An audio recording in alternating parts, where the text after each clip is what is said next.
Welcome to the Nourished Child Podcast, a show about childhood nutrition, feeding kids, and dealing with the ups and downs of growing a healthy child. Here's your host, registered dietitian and childhood nutrition expert, Jill Castle. Hey friends, if your child isn't feeding themselves, then I bet you're feeling pretty frustrated and worried because kids are supposed to be curious about food, enjoy eating, and want to do it themselves, right? I'm Jill Castle, your pediatric dietitian, and welcome to the Nourished Child Podcast. Today I have a guest who will answer all your questions about self-feeding, from the skills involved to how to know if your child might need more help. Barbara Coven-Ellis is a medically trained speech-language pathologist and feeding therapist. She is trained in a variety of feeding methodologies for the infant, newborn, up through the teenager. She has a master's in speech-language pathologist from Eastern Michigan University, and she just got her doctoral degree at Northwestern University. Welcome to the show, Barbara. Thank you. Oh, I'm so excited to be here. We're excited to have you because I can tell you I have some experience in self-feeding and sort from a dietitian perspective. But I get a lot of questions, particularly on my YouTube channel, about young children who are disinterested in feeding themselves. They won't do it. They don't seem motivated, or they were doing it great in the first year of life, and then they seem to not be doing it anymore. So what I wanted to talk about was this whole concept of self-feeding, from why it's so important developmentally, how to help and support a child with self-feeding, and then how to navigate sort of these situations that can be so frustrating. You've made gains in this area and all of a sudden the child's dropped off. So you work with kids. You've been working with kids for a long time. Tell us a little bit about sort of the work that you're doing today, and then define self-feeding for us. Well, so this is a second career for me, and I've been a speech pathologist now for 13 years. And I fell into feeding because I was working in an outpatient pediatric clinic at a hospital, and everybody comes on your caseload. And so I started getting kids and I fell in love with it, absolutely fell in love with it. And then I started doing some work in the special care nursery, which is your simplest level of the NICU, and fell in love with all of those different things and how those early experiences can impact what's happening later on. And it just became my passion area. That's great. I have a similar origin story too, just having that rotation with children and being like, oh my God, this is my population. No doubt about it. Yep. These are my peeps. Yeah. So yes, those early experiences really can foreshadow some of the later experiences in a child's life, particularly as you were mentioning the special care nursery. And oftentimes those children have, respiratory support, feeding tubes, all sorts of negative experiences around their mouth. Exactly. And that can really foreshadow how they feel about eating. Very, very much so. So we'll get into that. But just for the listeners out there who might not have ever thought about the term self-feeding, what exactly does that mean? Well, it's in steps. Let's not assume that it goes right from you're feeding them to they're feeding themselves. It's a stepwise progression, just like anything else that's developmental. And it might start with something as simple as sucking food off your fingers, and which is one of the reasons we want babies to get messy, because we want them to get those kinds of experiences and understand that bringing their hands to their mouth is where they start, getting that nutrition and those lovely tastes. But what we're ultimately going for is a child that can independently scoop up that food and, or use a fork to poke that food and get it into their mouths independently, lift up something, get it to their mouths independently. But there are a whole bunch of skills in between that we have to think about. And oftentimes those skills end up going over to the OT side of things if they're just not able to get their hands up the way they should, or maybe they get their hands up, but then they can't rotate their wrist to get that utensil into their mouth, it can be very complex for some kids. And an OT is an occupational therapist. What, as the role of the parent as a child is developing their self-feeding skills, what is that role? Opportunity, opportunity, opportunity. So one of the things we got to do is we got to expose kids. Okay. Um, and this is one of the things that is so fun in my situation. So I have to tell you a quick story about a baby who just came in last week. And I had the high chair ready. I had everything set up. And the first thing they did when they got the baby into the high chair was they put him in this full body cover up, Yeah. and it was on the arms and everything. They tied him in, and then they put a silicone bib on top, and they started putting it on, and it went, whoa, whoa, whoa, whoa. This is my space. It's okay. They can get messy. But this idea that we can't get messy is one of the things that's kind of getting in our way. Okay. So what we want babies to do is we want them to be able to touch and experience food. So we want to put things on that tray so they're feeling it. And the reason that's important is ultimately, if we want them to be able to pick up food, they got to know what it feels like in the first place, right? Yep. And not only that, but that experience of touching the food tells them so much information about what's coming to their mouth. So I want you to picture going to a new restaurant that you've never been to before. Okay. And you order something that's spectacular or whatever, but you have specific dietary things, like you don't like this sauce or that particular pepper or whatever. Do you just take a bite? No. You don't. If it's a sandwich, you peel it open and you make sure the sauce you didn't like isn't there.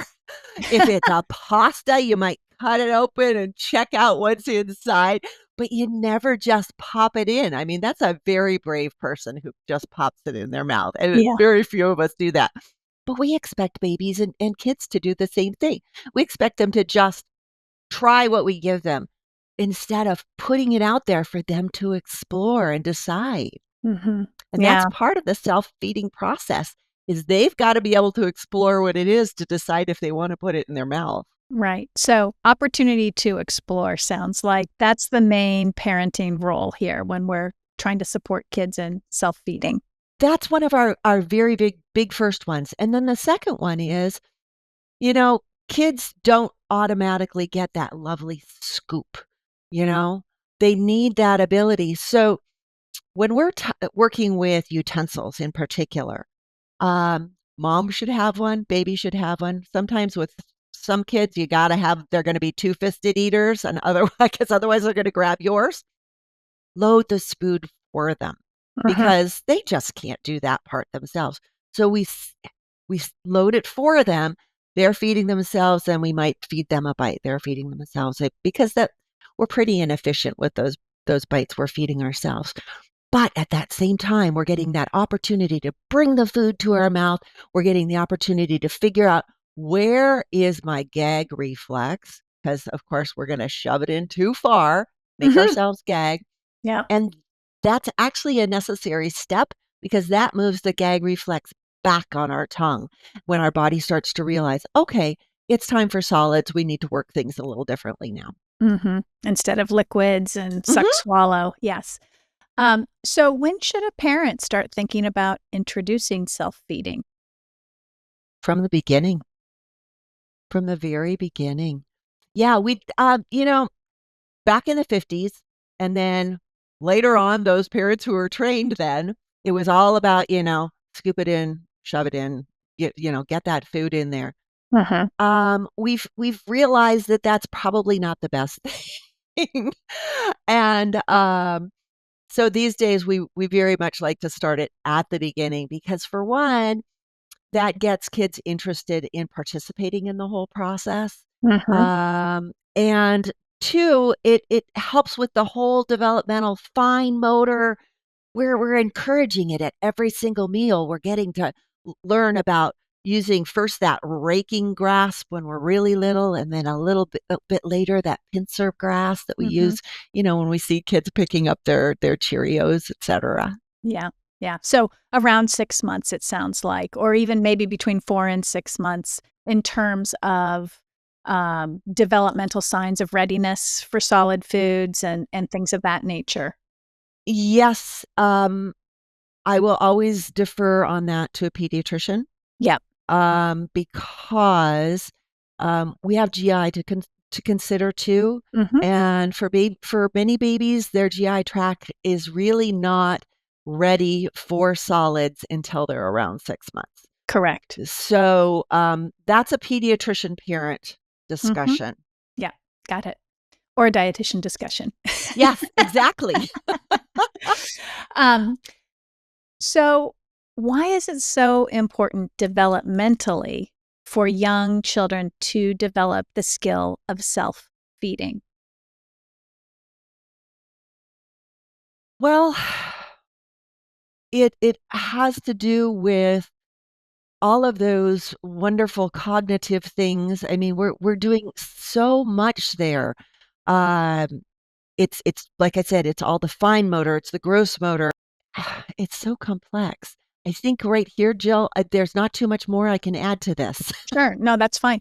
I mean, I think of also social emotional development and sort of the hierarchy of social emotional needs, like the need to feel like you Independent? have independent and you have will, right? You're Yes. developing your will early as a child. And I have seen children in the past who seem to have very low confidence with self-feeding. And sometimes I wonder if it's because somebody else has been doing all the feeding and they haven't had the opportunity to learn those skills for themselves. Not from a fine and gross motor standpoint, but from I'm building confidence, I'm fulfilling that psychological need of I can do this. I have a will of my own and I'm building my confidence. Do you Yes. see that at all? Does that resonate with you? Yes, it does. Again, you got to remember most of my population has something's gone wrong, or Yeah. they're not the neurotypical population. Mhm. So I'm always working on building that confidence, Mhm. and again, because my mind goes to that different population, I don't always apply it to my neurotypical kids. But you're right, absolutely. We're building that independence, and we're building that understanding that I can do, and we're also building the idea of the separation of you and me in a good way, Mhm. because we have to be able to say no, Mhm. and boy, is that a frustrating step. I oftentimes talk to my parents about that yes, it's a really hard step, but it's an important step, and developmentally, it's absolutely essential, because that's where we're starting to break away and get some independence and Yeah. start to be a separate being from mom. Yeah. Yeah. So important, and it's amazing how that can really be encapsulated with the feeding process and with food. Absolutely. And as parents are out there listening, just a reminder, when you have a young infant, young toddler, mid-aged toddler, preschooler, we're talking, 5 or 6 feeding sessions, opportunities to eat in a given day. And so that's partly why sort of this developmental lens, when you're looking at feeding in terms of helping children develop cognitively, emotionally, psychologically, um, that's part of why it's such a key area for families to be able to capitalize on these developmental milestones, because feeding is happening so frequently during the day. And let me pop in there, Sure. because I want to make a caveat here. Independence does not mean that we're doing it without supervision. Right. Okay. It does not mean we are walking away from baby, because we are No. still at a high risk for choking and slipping, falling, all of those things out of a high chair. Even when we're strapped in, high chairs can tip over. Mm. And the other thing is that you started to bring up was the social. I am one of the things that I find very concerning these days, and I talk to a lot of my families about, and oftentimes is the root of where they're having some challenges with feeding is mom might not even be sitting there, Mm-hmm. or if she's sitting there, she's really not involved. And that's a problem. Mm-hmm. Eating is social. You know, we eat together. It's one of those wonderful things that we do, like at birthday parties, and we do it at holidays. And it's because it's central to the whole relationship of family and parent. And when we just sit there and we're reading a book or we're on our phone or iPad or whatever, and we're not intimately involved in the process with baby, Mm-hmm. and that doesn't mean we're shoveling food in their mouth, Mm-mm. but maybe we're sharing a bite.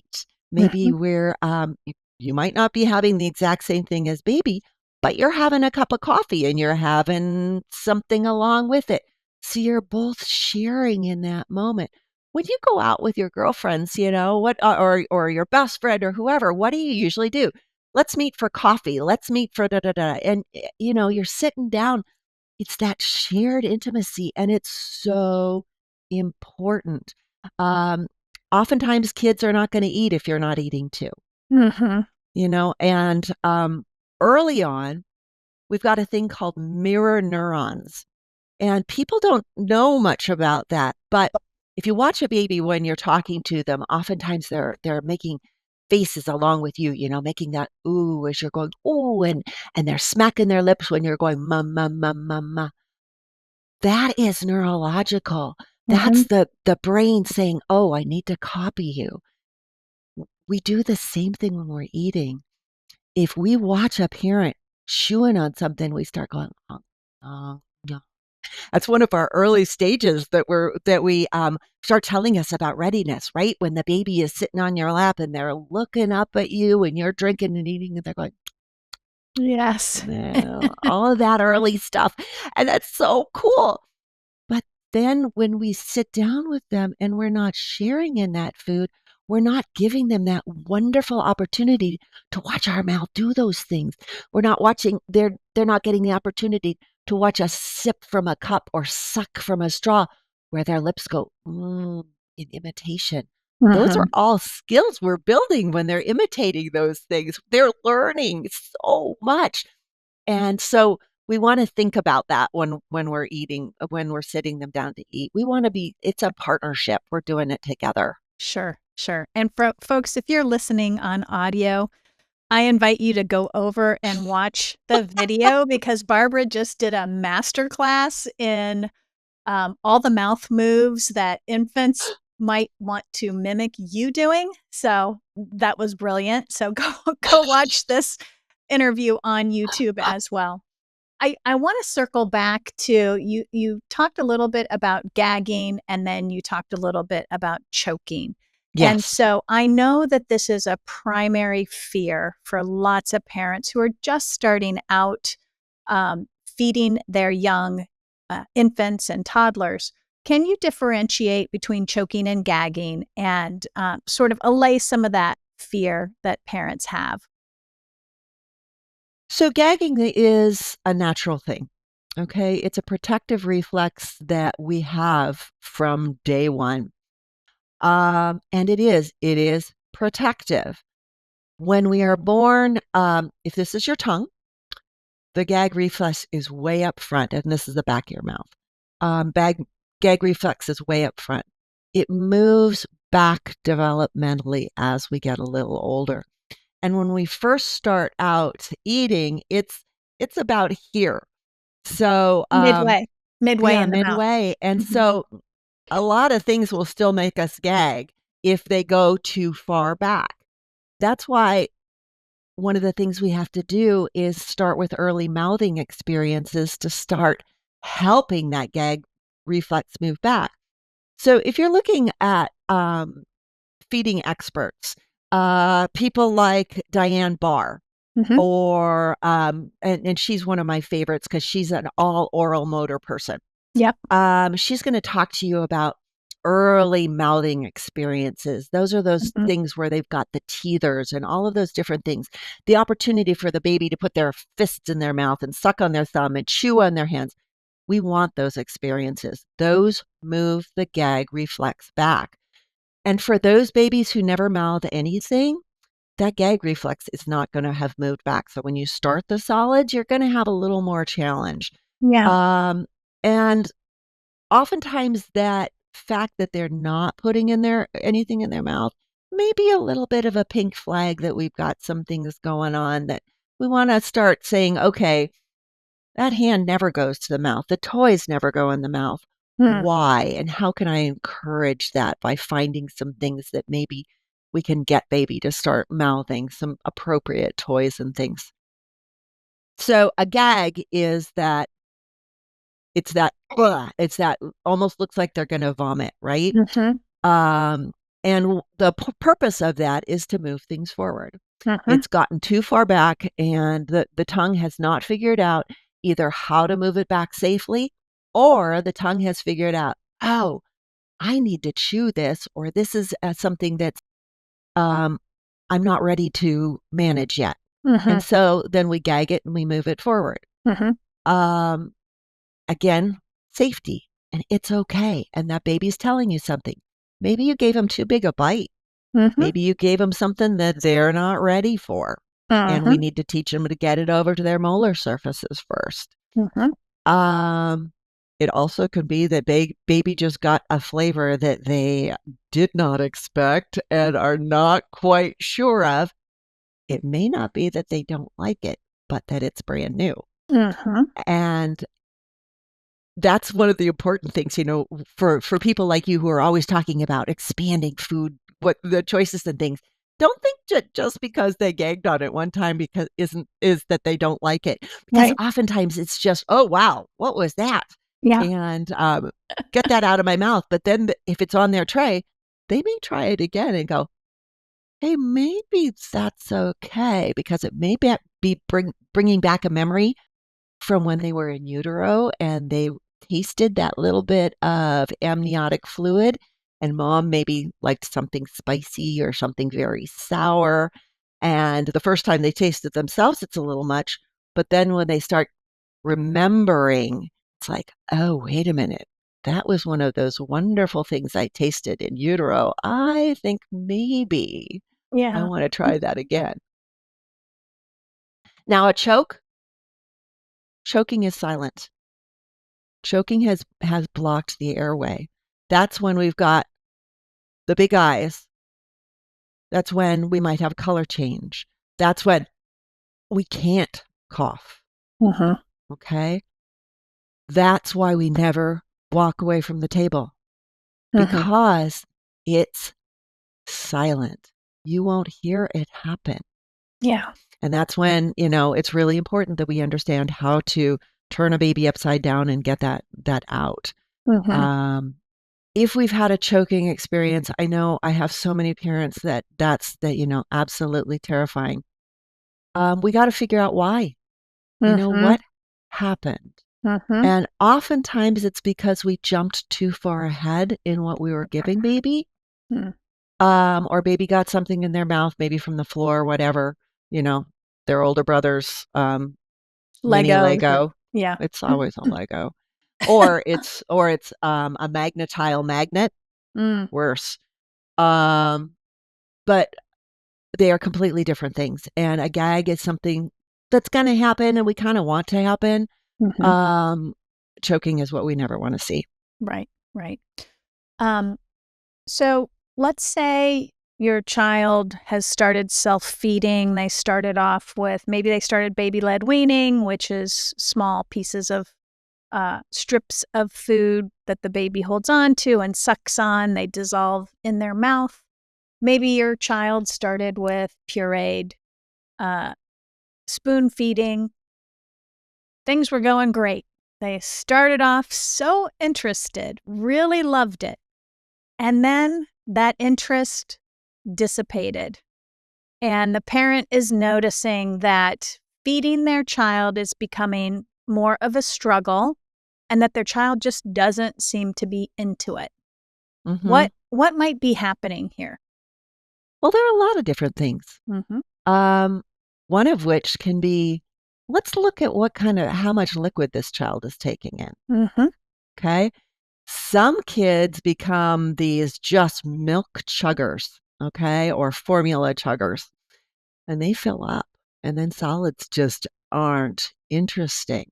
Mm-hmm. So, we gotta look at how much milk is that kid drinking? Mm-hmm. Are they actually coming to the table hungry? Mm-hmm. Okay? That's the first and simplest reason, okay? Yeah. Um, Next, we gotta go, okay, did something happen along the way that's making baby not want to participate? Again, did something happen that we gave them something that maybe scared baby? Mm-hmm. Um, and oftentimes what we'll find if it's not a hunger issue, we'll find that maybe it's just they've dropped off and maybe they've gone back to they only eat purees. Okay. I've Yeah. got a couple of kids like that right now.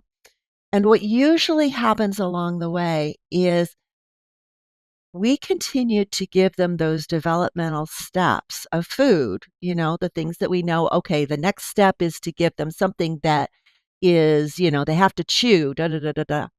And we haven't recognized that they actually haven't moved into that step developmentally. And I think this is Mm-hmm. actually where I probably commented on one of your wonderful posts. I said, sometimes kids don't go on because they don't have the skills. Yeah. And we have assumed they have the skills because we think what we're seeing is chewing. Um, and we've given them things that are beyond their ability. Mm-hmm. So one of the things I wanted, and this is once again, you got to see this to know what I'm doing. Mm-hmm. We oftentimes assume that because a jaw is going up and down, that there's chewing involved. Mm-hmm. That's not necessarily chewing. There's a thing called tongue mashing, where we take our tongue, okay? So if this is the roof of the mouth, we'll put our teeth here. And the food comes in here. Instead of moving it over to the molar surfaces where we're going to chew it, instead what we're doing is we're taking our tongue and we're going smash, smash, smash against the roof of our mouth. And for things like soft cheeses, scrambled eggs, things like that, that works great. Mm-hmm. Even super soft fruits, raspberries, things like that. But we assume that we're actually chewing because we see that jaw going up and down to move that tongue up, okay? Mm-hmm. But that's not chewing. And we haven't gotten to the point where we're really actually smashing it on our molars. And we think that, and here's how do we know if a child is doing that? Almost always when we're tongue mashing, our lips are closed. Mm. Okay? Okay. Mm-hmm. A baby who is chewing does not close their lips. A baby who is putting their food over on their molars, nyah, nyah, it's messy. It's Mm-hmm. messy. We Okay. expect it to be messy. If they're doing this, where their tongue's going or their lips Mm-hmm. are kind of puckering out Mm-hmm. during that, that is a tongue mash. That is not a chew. And so what we got to do is we got to go, okay, let's see what happens if I put something over on these molar surfaces, Mm-hmm. like maybe a graham cracker, a little bit of a graham cracker. Mm-hmm. Are they chewing? Are they closing down on it? Are we hearing that crunch? Or is baby going, wait a minute, what the heck? That doesn't belong over there. Mm-hmm. And then if that's the case, then we got to go, okay, we jumped too far ahead. We need to move back and we need to teach how to chew. And this is a point where you might have somebody like me who has to come in and teach chewing and figure out where things went wrong. Mm-hmm. Mm-hmm. Very good. Again, get over to the YouTube recording of this because Barb has given you a master class on how to recognize whether your child is a food masher, tongue masher, or a chewer. A really great point of distinction. Are there any other signs or red flags? I know you called them pink flags, red flags that might indicate a child is experiencing a feeding delay or a texture sensitivity or anything like that, which might require more professional help? Whenever a child is leaving out a category of food or multiple categories of food, then I get concerned. Mm-hmm. So if we've got a child who, parents will come in and say they eat crunchy foods and they eat yogurt, you know, crunchy foods and yogurt, but nothing in between. Mm-hmm. This could be a skill thing. It could be a sensory thing. It could be that the skill deficit resulted because of a sensory deficit. So Mm-hmm. sometimes, a kid despises doesn't like something so much sensory wise that then they don't build the skills to manage it safely. And so this gap appears in the kinds of foods that they will take. Mm-hmm. Sometimes, like you said, it can be sensory, and the child just can't manage the texture, gives them the creeps. Mm-hmm. Let's face it, we all have those things, even as grown-ups, right? Sure. Right. I mean, honestly, avocados. Oh, I know everybody loves things like avocado toast. I just can't do it. Avocados just nope, can't do it. And it's a texture thing and it's a flavor thing. I don't really like them. But that's the other thing. If you have a particular texture that's been introduced to you and it gets linked with a flavor you don't like, you might reject that texture just Mm-hmm. because it was always that flavor you didn't like. Right. So anytime we've got gaps, you're all my child eats is brown food. All they eat is white food. Mm-hmm. They're not eating a variety of colors, a variety of textures, or they'll eat everything but meat. Mm-hmm. Those are the kinds of things that, yeah, at that point, you probably need to be looking at finding somebody to give you a hand. Okay, that's great advice. What one of the common questions or worries that parents have is, how do they balance this idea of allowing their child to self-feed with the very real worry of making sure they get enough nutrition? What do you say to your clients who might present with that concern? My question always comes back to let's talk about hunger, Mm-hmm. you know, Mm-hmm. and let's talk about what's happening between meals. Mm-hmm. So, Americans, back in the 70s, we got this wonderful thing called commercials. Mm-hmm.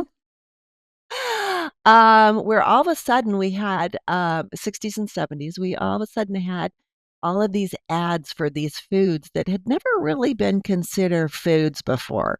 We just put them on the side of the plate. We might put a few chips on the side of the plate, and all of a sudden we got this new category of food called snacks. Mm-hmm. And people think that snacks mean things like chips and crackers and salts and carbs. And so what they oftentimes do is when my kid seems hungry, they need a snack.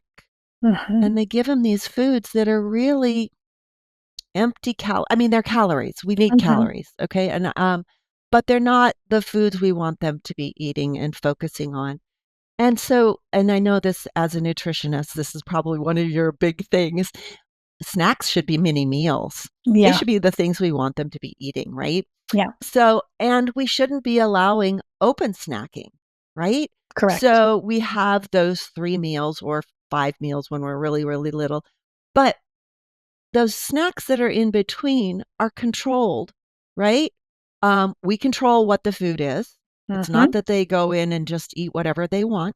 Right. And we control the time, right? Mm-hmm. So we have our meal, then the kitchen's closed for 90 minutes, 2 hours. Mm-hmm. When it opens up again, it's for the snack that we determined, right? Correct. Mm-hmm. And then when that snack is over, again, the kitchen is closed. We can have some water in between.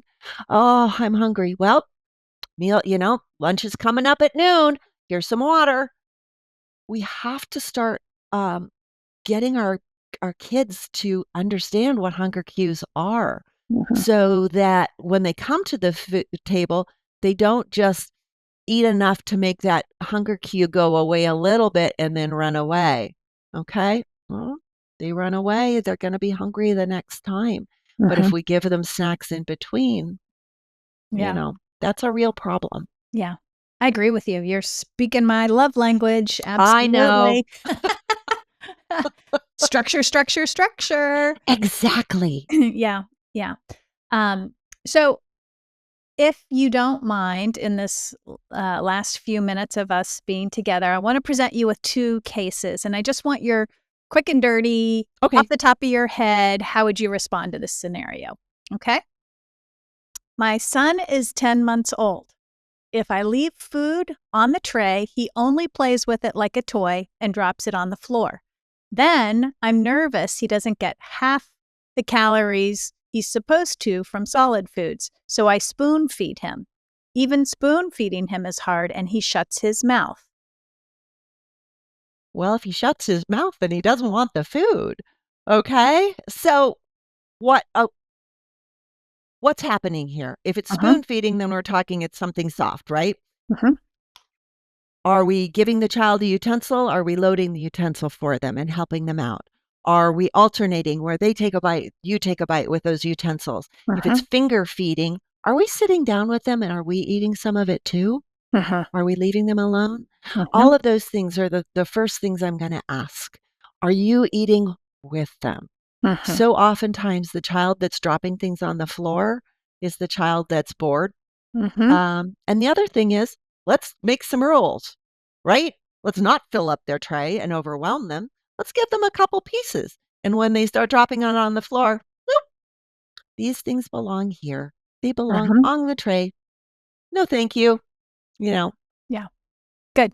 And I would add, spoon feeding at 10 months might be sort of past if it's a child that's not neurodiverse without any other problems. Yes. I would say that spoon feeding a child at 10 months is beyond, and maybe you're usurping their independence and they're bored with spoon feeding and they want to move on, but they're just being sort of held back. I see some of that happening. Yeah, I would say that's in there too. Absolutely. Yeah. Okay. Second case. Ready? Yep. Okay. I did the technique of scooping the food and my toddler will pick up the spoon. We've been on it for 5 months now. She's 2 years, 2 months. She won't eat unless I scoop, and she won't even eat when I walk away. Okay. First off, is she hungry? Second off, you scooped it for her. Can she get it to her mouth? Do we need to have an OT look? And the reason I say that is because I've seen kids as old as 5 years old where the parent is going, I scoop it, da-da-da-da-da-da. Well, here's the deal. Either they don't have the wrist movement or they don't have the scapular. And I will say it wrong and my OTs will kill me.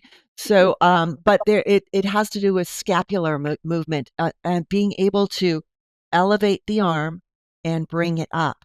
So if you're seeing kids that are eating with their elbow down like this, there's a problem. And you may have missed a developmental step there. So before you just throw in the towel and decide this is all behavior, make sure that they have all of those movements to do it. And even neurotypical kids, this can be a challenge for. Yeah, I mean, that's such great advice. And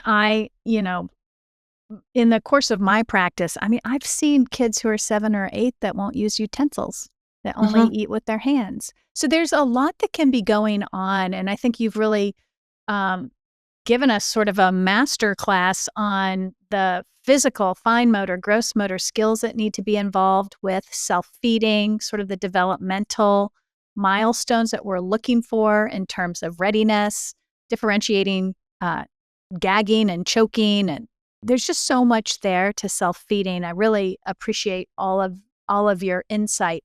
Is there anything else that you would like to leave parents with who are listening or watching around this area of self-feeding? Either pearls of wisdom, warnings, whatever, is speaking to you right now?